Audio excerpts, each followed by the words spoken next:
Is it possible to make the Apple Watch a great watch for runners? Let's find out.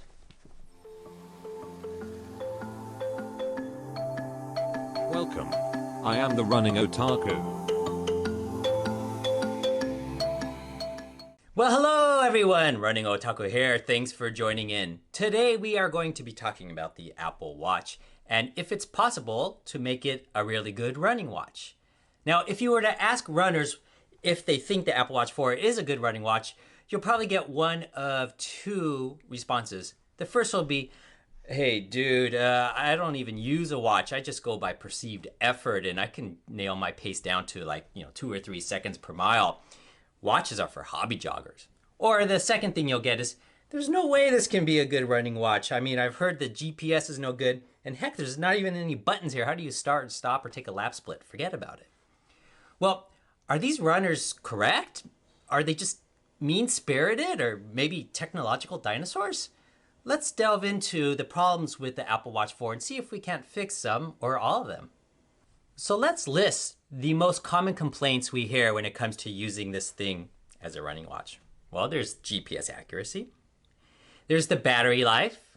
There's the fact that maybe the battery might make it through the run, but then the watch will die before the end of the day. The screen shuts off. The heart rate monitoring is no good. It's really hard to swipe or tap on the screen when running. You can't customize the data fields when you're running. You can add certain data fields that you would like to see, maybe cadence or heart rate when you're running. The data gets stuck on the watch. You can't send it to any third-party systems. And you can't do any pre-programmed workouts. So the GPS accuracy complaints usually stem from one or two things that have happened. The runner has taken the watch out, gone back, looked at the GPS tracks, and find out that they don't perfectly align on the course on which they ran. Or they were running with a buddy who had a Polar or Suunto or Garmin, and the distances didn't match up very well, and they just assumed since the Apple Watch isn't the running watch that was the one that was at fault. Well, this isn't exactly correct. I've done extensive testing, which you can read about on runningotaku.com or see some of my past videos. And it turns out that the Apple Watch is actually quite accurate, plus or minus 1%. The problem is precision. So what do I mean by that? Well, if you were to take the Apple Watch on a known course, let's say 10 kilometers, so on average, after 10 tries, it'll be very close to 10 kilometers, but each particular trial could be off by 3% over or 5% under. So that means that when you're using the watch in real time and you're looking at the pace, you just don't know if it's accurate or over-reporting or under-reporting. So Apple can probably do a few things on the software and firmware side if it wished to make it a little bit better, I suppose. But my suspicion is that the precision issue will still persist. Now, there are some things you can do to make it much, much better, and I'll talk about those towards the end of this video. So battery life. Well, as it turns out, the Apple Watch 4 actually has really good battery life. I've been doing a lot of tests with GPS turned on and streaming audio to Bluetooth earbuds. And it turns out that even with both of those things going, you can get up to 10 hours of life, which is really, really good. In fact, even if you do a long run, let's say 3 hours, by the end of the day, you're still probably at 30–40% battery life. And you could even sleep with the watch if you wanted to track your sleep and wake up and still have some battery left over. So the issues around battery life really are not a factor unless you're an ultra runner or a triathlete and you're doing more than 10 hours of activity. If you are, good for you. There's no way I'm going that far. And for the issue of the screen shutting off, it's true. Apple does have the watch turn off the screen unless you're looking at it directly. And it does so for probably two reasons. The first is to save on battery life. And the second is the watch has an OLED screen. And if it's left on indefinitely, it can suffer from burn-in. So Apple's solution has been to put an accelerometer in the watch so that when you turn it a certain distance, the screen does go on and you can read it. Now, you've probably heard some runners complain that when they're running and they look down at their watch, they don't see anything. The screen hasn't turned on. So what I've done is I've created a little demo video so that you can see firsthand what the experience is like and judge for yourself whether or not it's sufficient. Okay, with the magic of green screen, ladies and gentlemen, I am fake running. but I am doing a normal arm carriage swing. Is that a phrase? Anyways, I'm moving my arms like I would if I was normally running. What I'm doing is going to test to see how quickly the Apple Watch screen turns on and how legible it is compared to a Garmin 235, which for this demo purposes I have on the same arm right next to it. So let's do 3 tests. Here comes number 1. Okay, pretty good. Let's do a second one.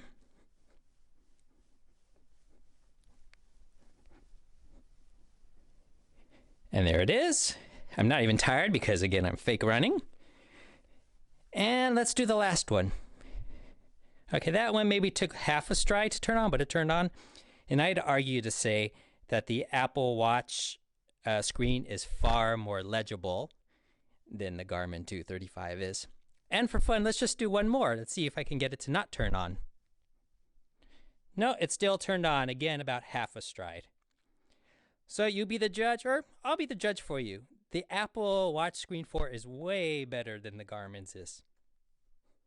Next up is the heart rate monitoring. Now, with the previous Apple Watches, I really did struggle with this. The watch would seem to drop out a lot. It would pick up cadence instead of heart rate. It would spike for unknown reasons. With the Apple Watch 4, most of these issues have been taken care of. I've been noticing no dropouts, no severe spikes of any kind. I have noticed sometimes where it looks like it's underreporting. I haven't measured this extensively, so it's a little bit anecdotal.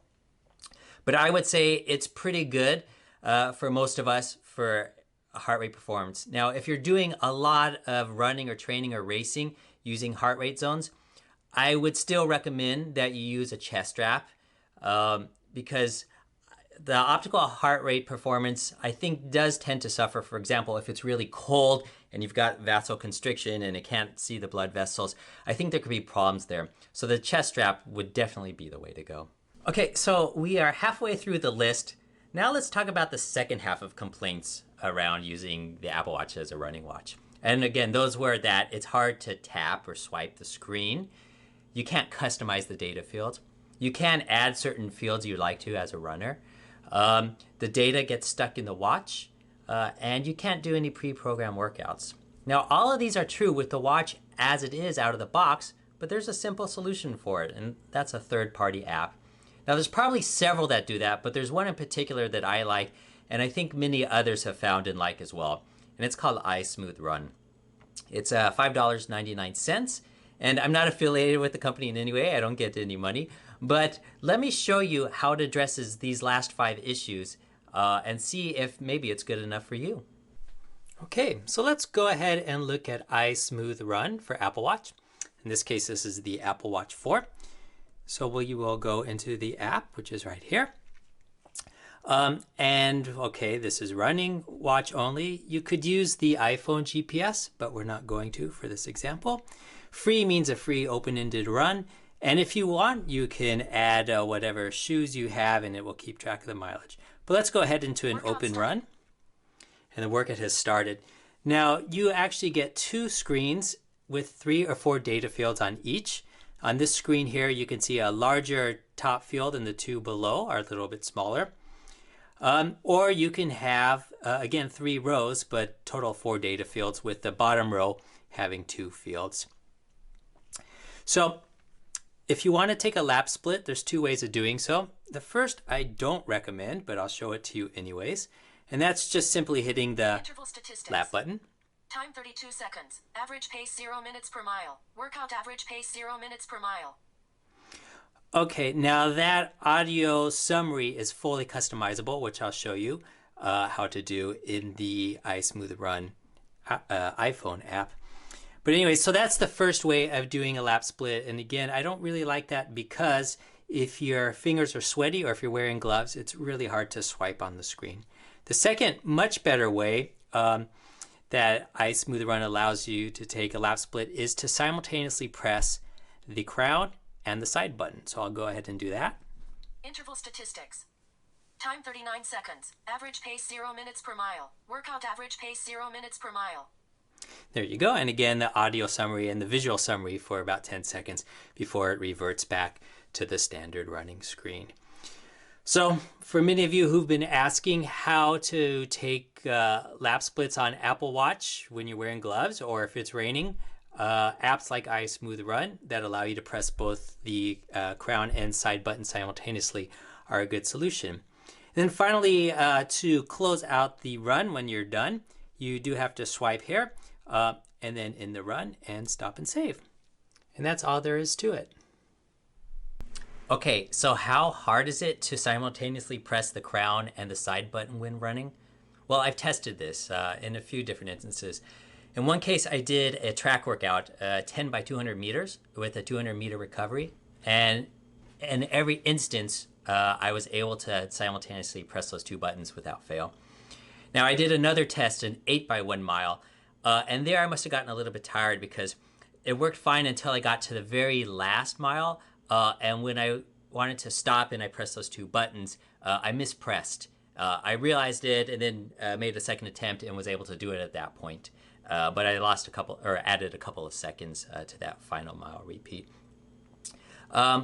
In the cold, I've tried it using gloves, and it works fairly well there too. There were some mispresses, but I must say that even when using a native running watch, with gloves on, I'm not 100% perfect there either. So overall, it's a really good experience. Not perfect, but definitely good enough. Okay, now let's take a look at what intervals are like in iSmoothRun. Okay, again, we go to start a session. I wish they would just say start a run. But anyways, again, this is the running activity, watch only. And instead of free, I'm going to select an interval of 15-second repeats.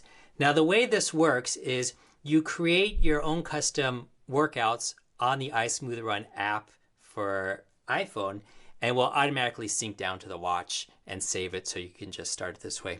Now, just before this taping, I created a workout. It's very short, but just for demonstration purposes.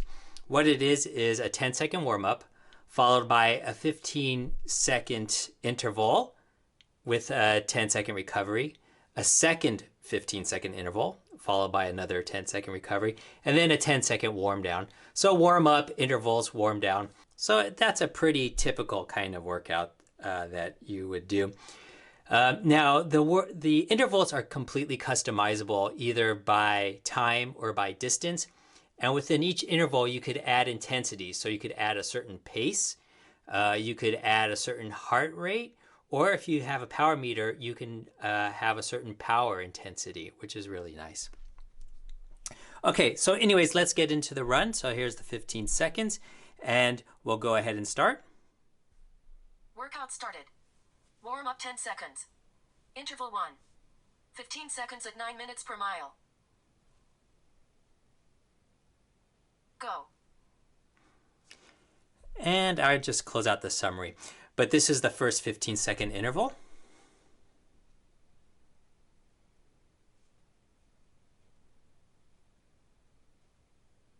Recovery. And there's the summary of the first interval. This will stay on the screen for 10 seconds, but I'll just close it out just for this demo. Go. This is the start of the second interval now.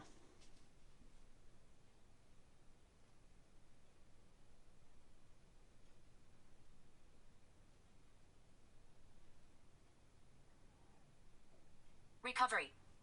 And the summary now for the second interval. We're in recovery mode right now. Cool down 10 seconds. And the cool down is about to start. And there we go. Workout finished. And now the workout is finished. And again, once the workout is done, you manually close it by swiping to the left, which I'll do now, and closing it out. So there you go.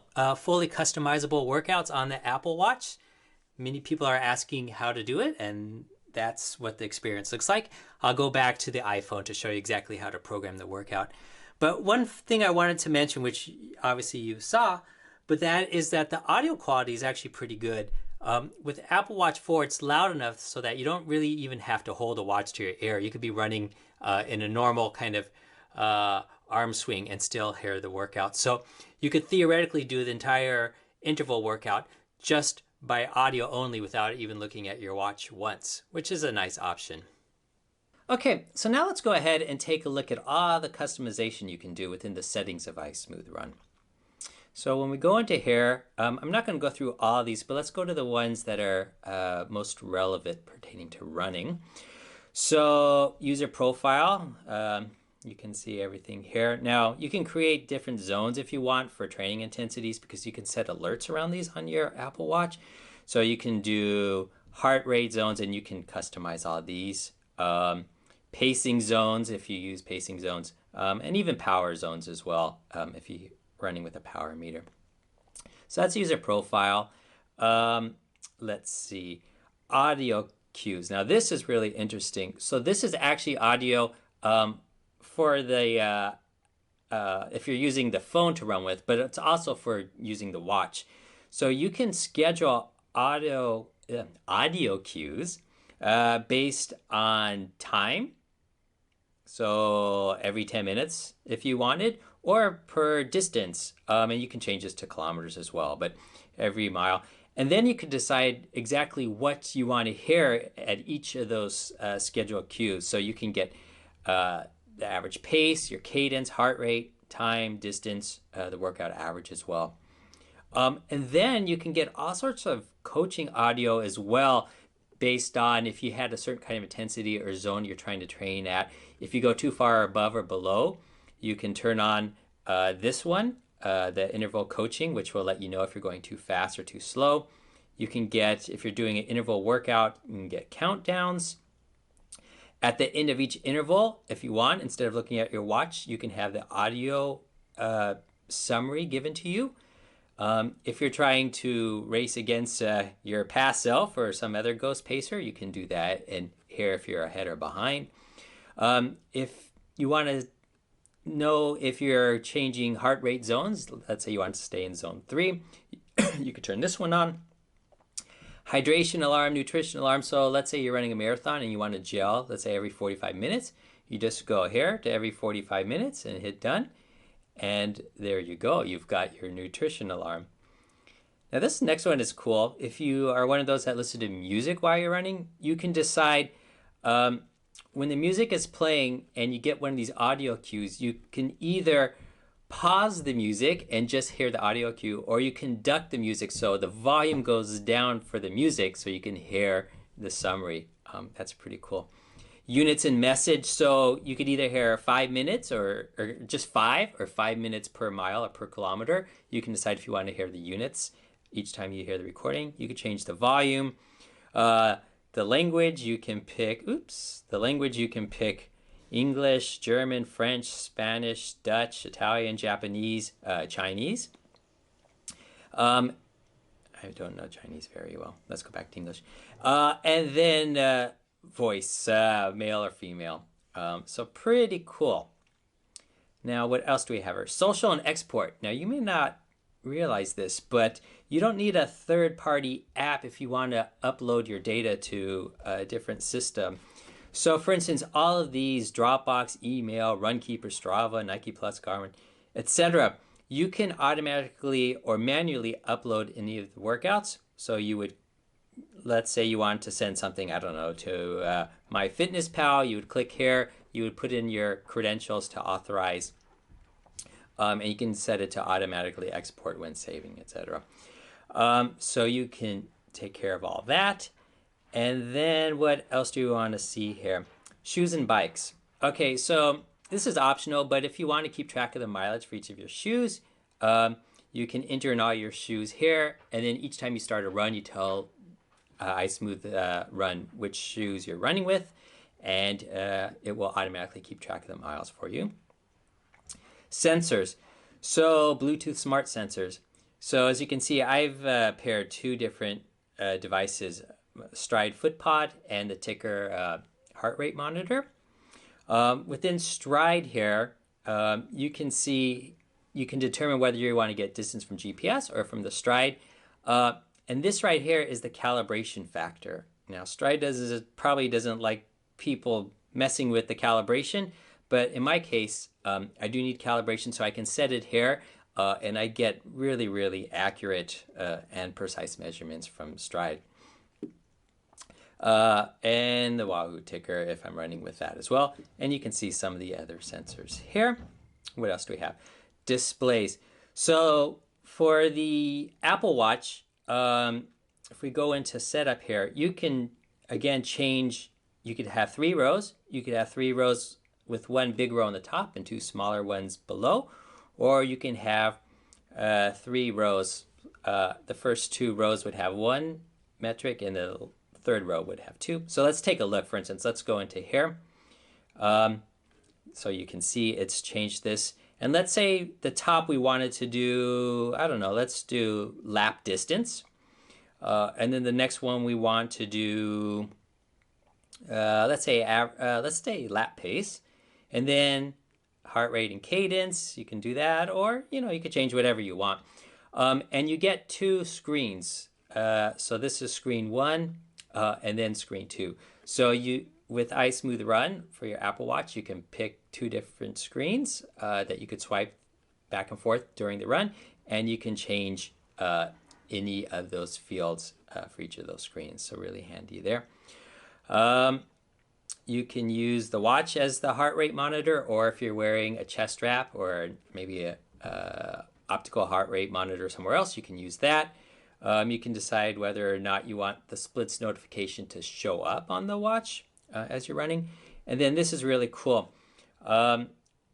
You can set on the Apple Watch, you've got the crown and the side button here.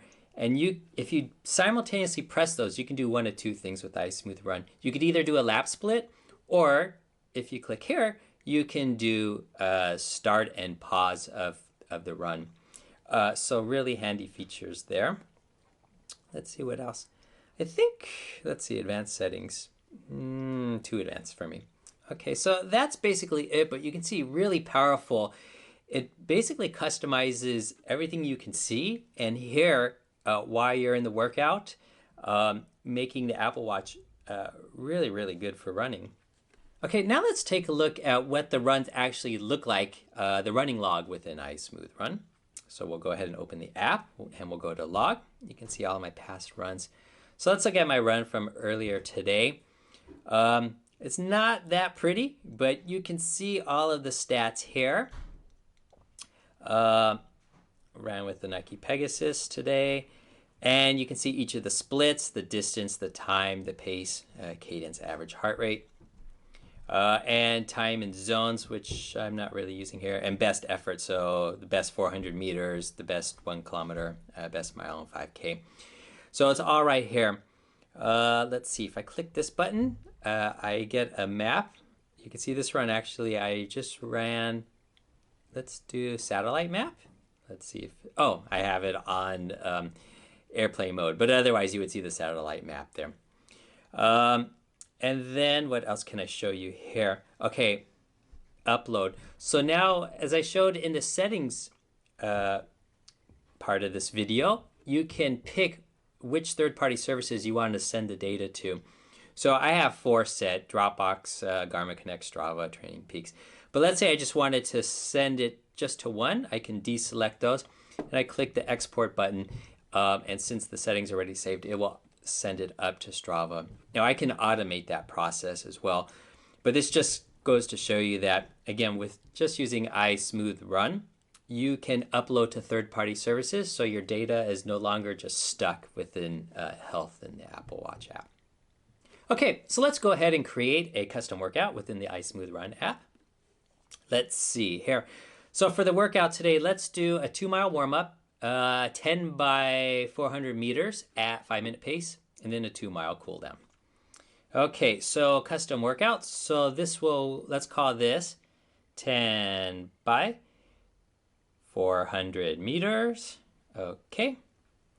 And now we need to add each of those 3 segments to it. So let's go into intervals, and we don't have anything here. So let's add. So the first thing we'll do is we'll add the warm-up, which is based on distance. And as I said, we'll do 2 miles. Okay, warm up for 2 miles. Good. let's do the cooldown since we're here. Distance also 2 miles on the cooldown. There we go. Good. And then finally, let's create the 400 meter intervals with 90-second rest in between. So this is an interval based on distance. In this case, it is a quarter mile. The target will be pace. Let's do 5 minutes and 0 seconds. Okay, and then the recovery will be based on time, which will be 1 minute and 30 seconds. Let's try that again. There you go. Okay, done. Now there's a bug within iSmooth Run. Look, it's missing a 0. I'm kind of anal here. So let's do this. Done. Okay. I don't know why it's got that first one. Okay, so there we go. So let's go back to the workout interval. And now let's put everything in. So the first thing we want to do is 1 warm-up, 2 miles. Good. The next thing we want to do is that quarter mile with a minute and a half repeat, but let's do 10 of those. And then the cool down, we're going to do 1 cool down. And that's all there is to it. So now this is saved not only on the phone, but it will save to your Apple Watch as well. So whenever you want to do a 10 by 400, you've got it right there. It's as easy as that. Okay, so we've addressed nearly everything on the list, but there's still one complaint that persists, and that has to do with the GPS accuracy. I mentioned there is a solution for that, and that solution is using a foot pod. Now I know, maybe you're like me.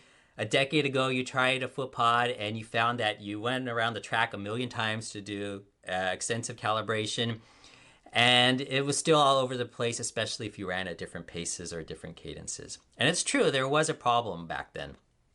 But it's been 10 years and things have changed. In fact, the best foot pods today are using something called a 9-axis sensor, which has an accelerometer, it's got a compass, and it's got a gyroscope.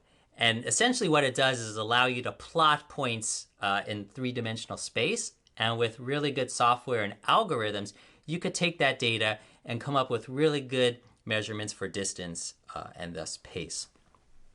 Now, some of these foot pods today I think are pretty inexpensive. I think Milestone has one for around $30. I know the company was recently acquired by Zwift, so I don't know if those pods are still on the market today as a standalone product. And I don't know how accurate they are. I haven't tested it. But there is one foot pod I have done extensive testing and have been really happy with. And that's a foot pod called Stride. Now this Stride is expensive. It's $199. And part of the reason it's so expensive is it's not just for pace and distance. It's a full power meter. And perhaps in another video, I'll talk about the pros and cons of using power meters.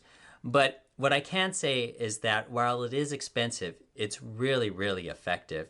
In fact, the issue I had around precision is nearly wiped away using the foot pod. And I've tested extensively, whether it be in mud from the previous night's rain. I was able to run once in 2 inches of snow. I've run in winds up to, let's say, 20 miles per hour. On single track trails, at all different paces from my 5K race pace up to my really slow kind of recovery pace. And in each of these instances, I wasn't able to throw the foot pod off. Both the accuracy and the precision were there. Now, on the accuracy, a lot of people that I've heard from say that just right out of the box, they put the foot pod on and it is perfect with regards to distance. Unfortunately, I haven't been that lucky. When I use the Stride, I find it's consistently underreporting by 3.3%. But I fixed that quite easily. Within iSmooth Run, you can actually calibrate the device. So I just set the calibration setting to 96.7, and I'm getting near perfect recordings of distance and pace with just that simple change. So the Apple Watch 4 is not cheap.